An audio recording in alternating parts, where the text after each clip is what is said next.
ইসলামের প্রথম খলিফা তাহার প্রকৃত নাম ছিল আবদুল্লাহ। তাহার পিতা উসমান, অন্য নাম আবু কুহাফা ও মাতা উম্মুল খায়ের সালমা বিনতে শাক্র। উভয়ই মক্কার কাব ইবন সাদ ইবন তায়েম ইবন মুররা পরিবারের লোক। প্রচলিত বিবরণ অনুযায়ী আবু বকর রাদিয়াল্লাহু আনহু এর বয়স ছিল হযরত মুহাম্মদ সাল্লাল্লাহু আলাইহি ওয়াসাল্লাম এর চেয়ে ৩ বৎসর কম। তিনি ছিলেন মক্কার একজন ধনবান বণিক ও হযরত মুহাম্মদ সাল্লাল্লাহু আলাইহি ওয়াসাল্লাম এর প্রাচীনতম সমর্থকদের অন্যতম। অনেকের মতে পুরুষদের মধ্যে তিনিই প্রথম মুসলমান। তাহার চরিত্রের প্রধান বৈশিষ্ট্য হইল ইলাহি প্রত্যাদেশ ওয়াহি এর নির্বাচিত মাধ্যম বলিয়া হযরত সাল্লাল্লাহু আলাইহি ওয়াসাল্লাম এর প্রতি তাহার অটল বিশ্বাস। হযরত মুহাম্মদ সাল্লাল্লাহু আলাইহি ওয়াসাল্লাম এর মিরাজের বিবরণ শুনিয়া কেহ কেহ সন্দেহ প্রকাশ করে। হুদায়বিয়ার সন্ধি সম্পর্কে হযরত সাল্লাল্লাহু আলাইহি ওয়াসাল্লাম এর আচরণ কিভাবে গ্রহণ করিবে অনেকেই বুঝিতে পারিতেছিল না। কিন্তু হযরত সাল্লাল্লাহু আলাইহি ওয়াসাল্লাম এর উপর আস্থায় আবু বকর রাদিয়াল্লাহু আনহু তখনও ছিলেন অবিচল। ইবন ইসহাকের মতে এই অবিচল বিশ্বাসের দরুনই তিনি আশ-সিদ্দিক উপাধি প্রাপ্ত হন। ইসলামের ঐতিহাসিক বিবরণগুলির আদ্যান্ত এই উপাধি তাহার নামের সহিত জড়িত রহিয়াছে। তিনি ছিলেন নম্র প্রকৃতির লোক। কুরআন পাঠের সময় তাহার অশ্রু নির্গত হইত। তাহার কন্যা বলিয়াছেন, হিজরতের সময় মুহাম্মদ সাল্লাল্লাহু আলাইহি ওয়াসাল্লাম এর সঙ্গে যাইতে পারিবেন শুনিয়া তিনি আনন্দে ক্রন্দন করেন। তিনি ছিলেন সরল ও চিন্তাশীল। হযরত সাল্লাল্লাহু আলাইহি ওয়াসাল্লাম এর শিক্ষার বিশুদ্ধ নৈতিক উপদেশসমূহ তাহার মনে তীব্র অনুভূতি জাগায়। বহু কৃতদাস খরিদ করিয়া মুক্তিদান ও অন্যান্য অনুরূপ কার্য দ্বারা তিনি ইহার প্রমাণ দেন। ইসলামের খাতিরে কোনো আত্মত্যাগী তাহার নিকট খুব বড় বলিয়া মনে হইত। ইহার ফল এই দাঁড়ায় যে তাহার ৪০,০০০ দিরহাম মূল্যের সম্পত্তির মধ্যে তিনি মদিনায় মাত্র ৫,০০০ দিরহাম লইয়া যাইতে সমর্থ হন। ভীষণতম বিপদের মধ্যেও তিনি বিশ্বস্ততার সহিত তাহার বন্ধু ও শিক্ষকের পার্শ্বে দণ্ডায়মান থাকেন। সর্বাপেক্ষা সংকটময় সময়ে যে অত্যল্প সংখ্যক লোক আবিসিনিয়ায় হিজরত করেন নাই, তিনি ছিলেন তাহাদের মধ্যে অন্যতম। বানু হাসিমকে মক্কা সমাজ হইতে বহিষ্কৃত করা হইলে তখনকার মতো কেবল একবার তিনি বিচলিত হন বলে কথিত আছে। তজ্জন্য তিনি মক্কা ত্যাগ করেন, কিন্তু জনৈক প্রতিপত্তিশালী মক্কাবাসীর আশ্রয়ে শীঘ্রই ফিরিয়া আসেন। তাহার এই রক্ষক তাহাকে নিঃসঙ্গ অবস্থায় ত্যাগ করিলেও তখনও তিনি মক্কা শহরে অবস্থান করেন। তাহার জীবনের চরম গৌরবের দিন আসে যখন মুহাম্মদ সাল্লাল্লাহু আলাইহি ওয়াসাল্লাম মদিনায় হিজরত করার সময় তাহাকে স্বীয় সঙ্গী হিসেবে মনোনীত করেন। আল্লাহ তাআলা আল কুরআনে ২ জনের মধ্যে দ্বিতীয়, তাহার নাম অমর করিয়া এই আত্মত্যাগী মহান ভক্তকে পুরস্কৃত করেন। পুত্র আব্দুর রহমান ব্যতীত তাহার পরিবারের অন্যান্য সদস্য মদিনায় হিজরত করেন। আব্দুর রহমান কাফির থাকা অবস্থায় বদরে মুসলমানদের বিরুদ্ধে অংশ নেন। পরিশেষে তিনিও ইসলামে দীক্ষিত হইয়া মদিনায় হিজরত করেন। এই নতুন আবাসে আল সুনুহ শহরতলিতে আবু বকর রাদিয়াল্লাহু আনহু অনাডম্বর গৃহস্থালী স্থাপন করেন। আবু বকর রাদিয়াল্লাহু আনহু প্রায় সর্বদাই হযরত মুহাম্মদ সাল্লাল্লাহু আলাইহি ওয়াসাল্লাম এর সঙ্গে থাকতেন এবং তাহার সমস্ত অভিযানে তিনি তাহার সঙ্গে গমন করেন। পক্ষান্তরে তাহাকে কদাচিৎ সামরিক অভিযানের পরিচালক নিযুক্ত করা হতো। তাবুক অভিযানে তাহার উপর পতাকা ধারণের ভার অর্পিত হয়। কিন্তু নবম হিজরিতে মুহাম্মদ সাল্লাল্লাহু আলাইহি ওয়াসাল্লাম তাহাকে হজ পরিচালনা করিতে আমিরুল হজ হিসাবে মক্কায় প্রেরণ করেন। হাদিসের বর্ণনানুসারে এই উপলক্ষে আলী রাদিয়াল্লাহু আনহু কাফিরদের সহিত সম্পর্কচ্ছেদের আয়াত পাঠ করিয়া শোনান।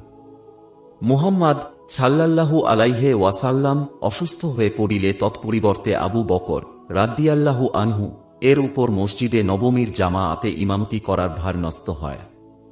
৮ জুন ৬৩২ খ্রিস্টাব্দ মুহাম্মদ সাল্লাল্লাহু আলাইহি ওয়াসাল্লাম এর ওফাত হইলে উমর রাদিয়াল্লাহু আনহু ও তাহার বন্ধুগণ আবু বকর রাদিয়াল্লাহু আনহু এর এই সম্মানের ভিত্তিতে মুসলিম সমাজের প্রধান রূপে তাহার নাম প্রস্তাব করেন।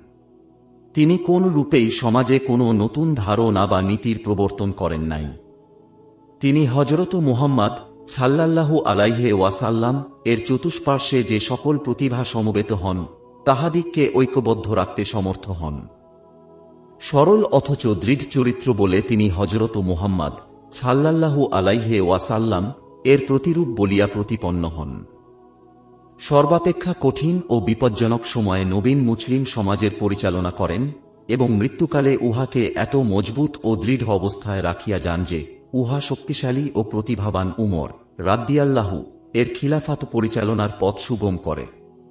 প্রথমে তিনি মুহাম্মদ সাল্লাল্লাহু আলাইহি ওয়াসাল্লাম এর ওফাতের পর আরবের আশঙ্কাজনক অবস্থা সত্ত্বেও যুবক উসামায়ের অধীনে জর্ডান নদীর পূর্বাঞ্চলে পূর্ব নির্ধারিত একটি অভিযান প্রেরণ করিয়া মুহাম্মদ সাল্লাল্লাহু আলাইহি ওয়াসাল্লাম এর আদেশের প্রতি পূর্ণ আনুগত্যের প্রমাণ দেন। ইতিমধ্যে চতুর্দিকস্থ জনপদের গোত্রগুলি মদিনার রাজনৈতিক প্রাধান্যের বিরুদ্ধে মাথা তুলিতে আরম্ভ করে। আবু বকর রাদিয়াল্লাহু আনহু তাহাদের জাকাত ও নাকচের দাবি প্রত্যাখ্যান করেন। উসামা বাহিনী স্বদেশে প্রত্যাবর্তন করিলে তিনি জুল কাসসার বিরুদ্ধে যুদ্ধযাত্রা করেন এবং প্রতিভাশালী সেনাপতি খালিদ ইবনুল ওয়ালিদকে আবু বকর রাদিয়াল্লাহু আনহু সেনাদলের পরিচালক নির্বাচন করেন। খালিদ আসাদ ও ফাজারকে আল বুয়াখাতে পরাজিত ও তামিম গোত্রকে পদানত করেন। পরিশেষে জান্নাতুল মাউত এ আল আকরাবা এর রক্তক্ষয়ী যুদ্ধের পর বানু হানিফাকে ইসলামী শক্তির অধীনে আনয়ন করেন। যুদ্ধে তাহার এই সাফল্যের দরুন অন্য সেনাপতিদের পক্ষে বাহরায়ন ও উমানের বিদ্রোহ দমন সম্ভবপর হয়। পরিশেষে ইকরিমা ও আল মুহাজির ইয়ামান ও হাদ্রামাউত পুনরায় মদিনা রাষ্ট্রের অধীনে আনয়ন করেন। হযরত মুহাম্মদ সাল্লাল্লাহু আলাইহি ওয়াসাল্লাম এর দৃষ্টান্ত অনুসরণ করিয়া আবু বকর রাদিয়াল্লাহু আনহু পরাজিত গোত্রগুলির সহিত সদয় ব্যবহার করেন এবং এইভাবে রাজ্যে পুনরায় শান্তি স্থাপন করেন। 1 বৎসরেরও কম সময়ের মধ্যেই আরব ভূমিতে অভ্যন্তরীণ শান্তি প্রতিষ্ঠিত হইলে তিনি খালিদ ও অন্যান্য পরীক্ষিত সেনাপতিগণকে রোমক ও পারসিকদের পুনঃ ইসলামী রাষ্ট্রে আক্রমণ রোধ করার জন্য পারস্য ও বাজেন্টিয়ান সাম্রাজ্যের বিরুদ্ধে প্রেরণ করেন। স্বল্পকালীন শাসনকালের মধ্যেই আবু বকর রাদিয়াল্লাহু আনহু উভয় রণাঙ্গনে আরব বাহিনীর প্রথম বিরাট বিজয় দর্শনে পরিতোষ লাভ করেন। পারস্যের আলহিরা বিজিত হয় 633 খ্রিস্টাব্দে। শেষোক্ত সফলতার অল্প পরেই 13 হিজরি 22 জুমাদাছানি 13 আগস্ট 634 খ্রিস্টাব্দ তিনি শেষ নিঃশ্বাস ত্যাগ করেন। হযরত মুহাম্মদ সাল্লাল্লাহু আলাইহি ওয়াসাল্লাম এর পার্শ্বে তাহাকে কবর দেওয়া হয়। তাহার স্বল্পকাল ব্যাপী নেতৃত্বে প্রধানত যুদ্ধেই অতিবাহিত হয়। কাজেই তখন সাধারণ জীবনযাত্রায় কোনো যুগান্তকারী পরিবর্তন সূচিত হয় নাই।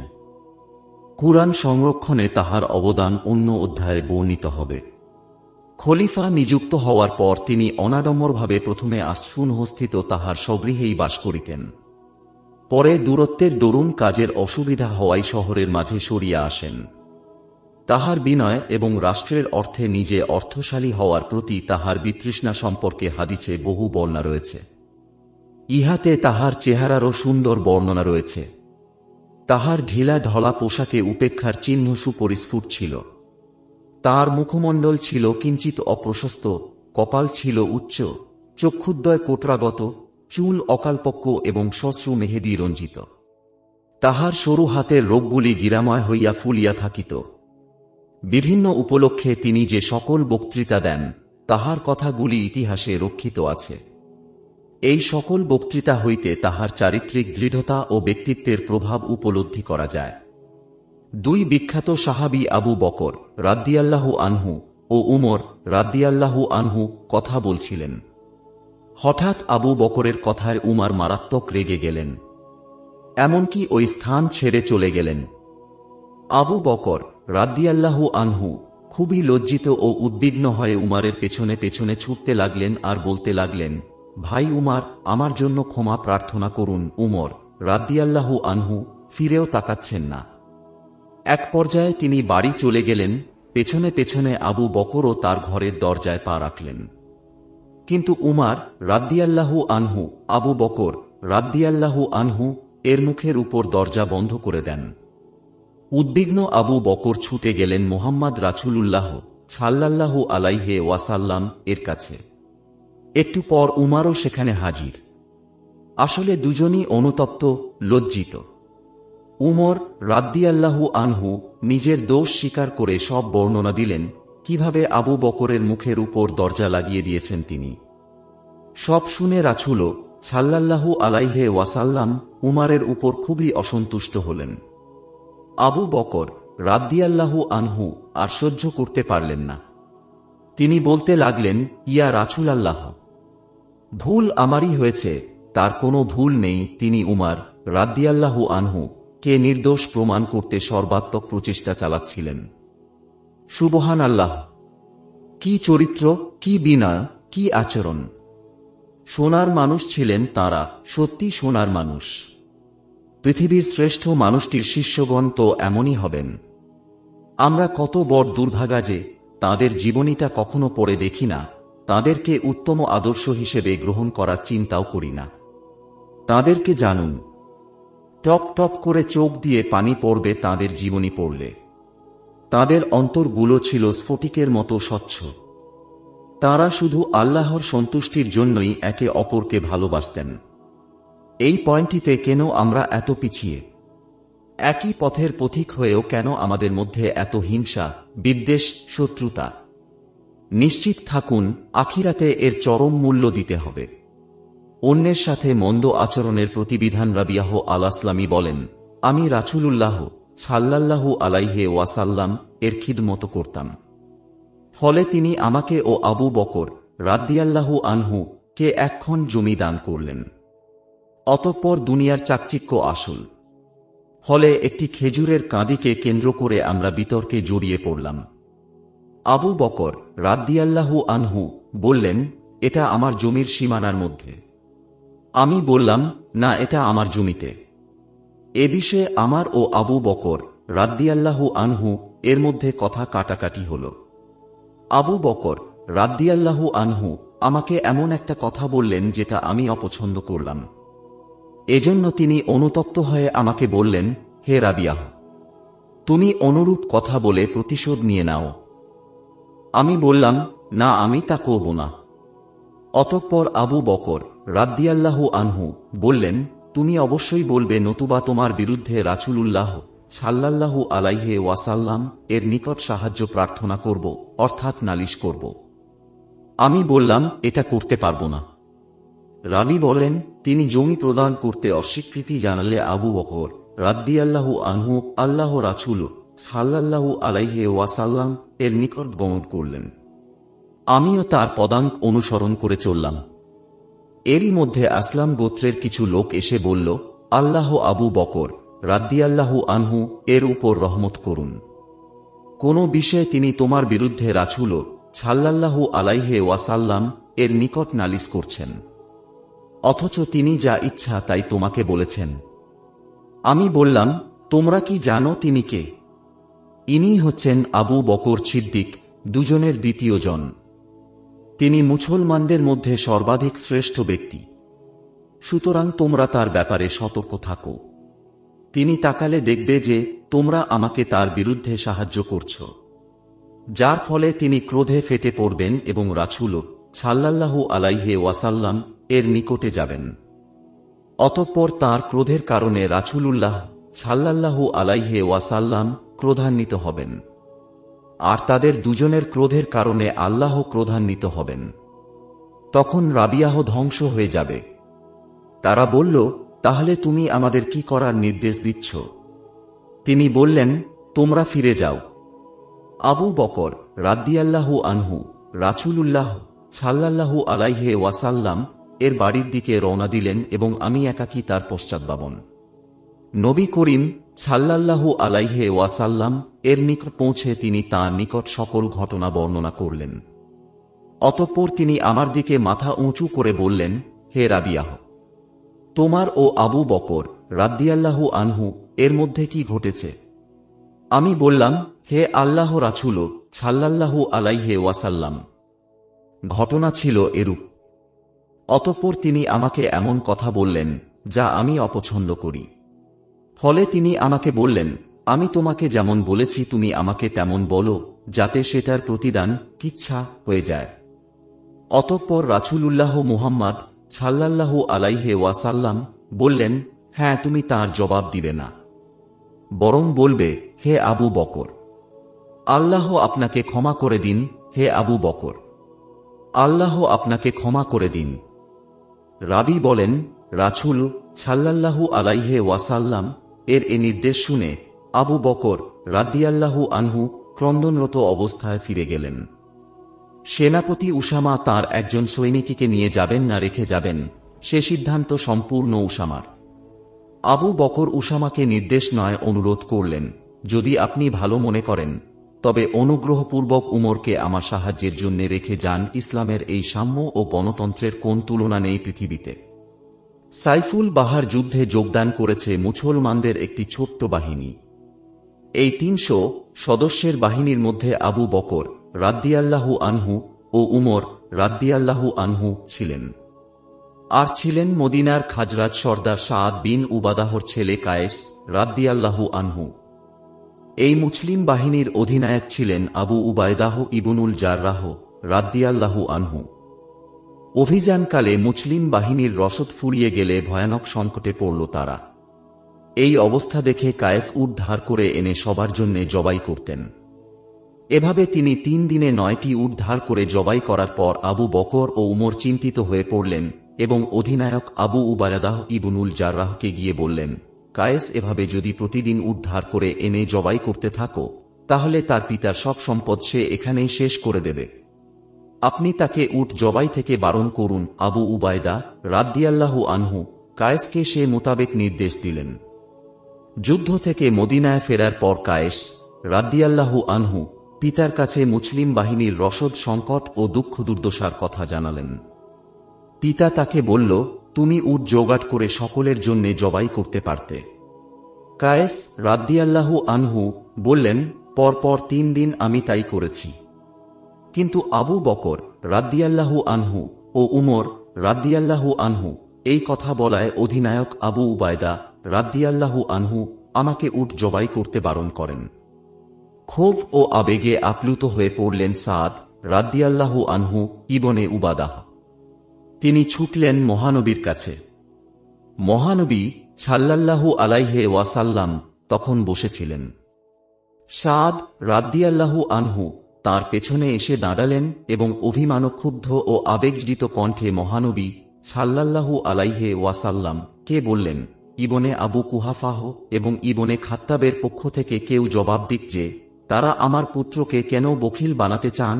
হযরত আবু বকর রাদিয়াল্লাহু আনহু এর অনুশোচনা এক ব্যক্তি হযরত আবু বকর সিদ্দিক রাদিয়াল্লাহু আনহু কে গালি দিচ্ছিল। সেখানে রাসূল সাল্লাল্লাহু আলাইহি ওয়াসাল্লাম উপস্থিত ছিলেন। আবু বকর রাদিয়াল্লাহু আনহু কোনো বাদ প্রতিবাদ না করে নীরবে গালি শুনতে লাগলেন। কিছুক্ষণ পর তাঁর ধৈর্যের বাঁধ ভেঙে গেল। তিনি ওই ব্যক্তিকে তারই দেয়া একটি গালি ফেরত দিলেন। ততক্ষণাৎ রাসূলুল্লাহ সাল্লাল্লাহু আলাইহি ওয়াসাল্লাম এর মুখে অসন্তোষের চিহ্ন ফুটে উঠল। তিনি উঠে বাড়িতে চলে গেলেন। হযরত আবু বকর রাদিয়াল্লাহু আনহু ঘাবড়ে গেলেন।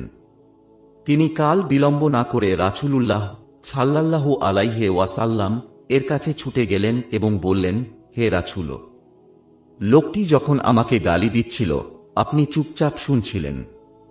যেই আমি জবাব দিলাম অমনি অসন্তুষ্ট হয়ে উঠে চলে এলেন। রাসূল সাল্লাল্লাহু আলাইহি ওয়াসাল্লাম বললেন, শোনো আবু বকর, যতক্ষণ তুমি চুপ ছিলে এবং ধৈর্য ধারণ করছিলে ততক্ষণ তোমার সাথে আল্লাহর একজন ফেরেশতা ছিল যিনি তোমার পক্ষ হতে জবাব দিচ্ছিলেন। কিন্তু যখন তুমি নিজেই জবাব দিতে শুরু করলে তখন ওই ফেরেশতা চলে গেলেন এবং মাঝখানে এক শয়তান এসে গেল।